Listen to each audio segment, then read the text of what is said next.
Paper easy होना, जैसा 2022, 23, 24 और पहले भी हुआ करता था 19, 20 में पेपर इजी था, या पेपर टफ होना 16, 25, 21 में भी थोड़ा मॉडरेट था, इतना टफ नहीं था, ये डिसाइड ही नहीं करता कि आपका सिलेक्शन होगा कि नहीं होगा। क्योंकि देखो, पेपर टफ हो तो सबके लिए टफ है, पेपर इजी है तो सबके लिए इजी होता है, बहुत बहुत बच्चे नंबर स्कोर कर लेते हैं।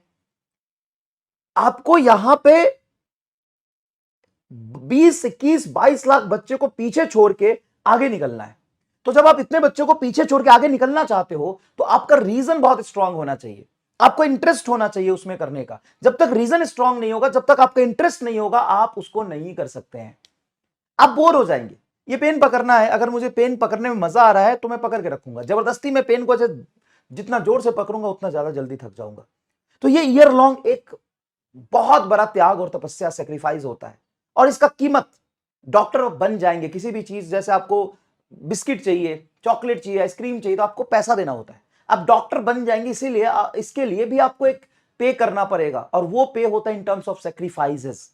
आप कितना सेक्रीफाइस कर सकते हैं, उतना ही ज्यादा आप स्ट्रांगली इस राह पर चल पाएंगे। बहुत कांटों भरा रहा है, बहुत कांटों भरा रहा है, बहुत डेडिकेशन, बहुत हार्डवर्क, बहुत डिटर्मिनेशन, बहुत स्ट्रांग बनना पड़ता है इसमें। ठीक है, तो सबसे पहले आप रीजन ढूंढिए। मैं सबका रीजन पढ़ना चाहूंगा, क्या रीजन है, किस लिए बनना चाहते हो। आपका रीजन बहुत स्ट्रांग है, आप कितना डिस्परेटली चाहते हो बनना, उतनी ज्यादा आपके लिए जर्नी आसान होगा।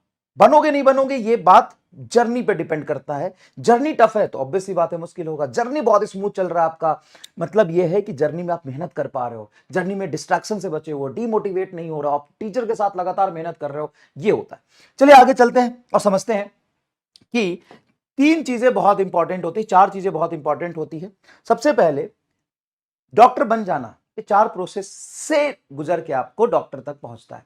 सबसे पहला प्रोसेस है सिलेबस टाइम पे कंप्लीट होना।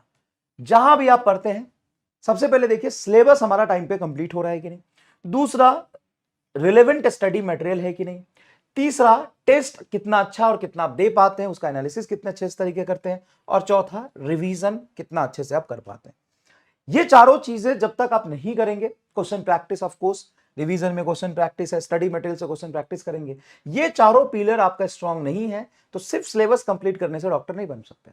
सिलेबस कंप्लीट कर लिया आपने, स्टडी मटेरियल से क्वेश्चन प्रैक्टिस कर ली, डॉक्टर नहीं बन सकते जब तक आप टेस्ट नहीं देंगे।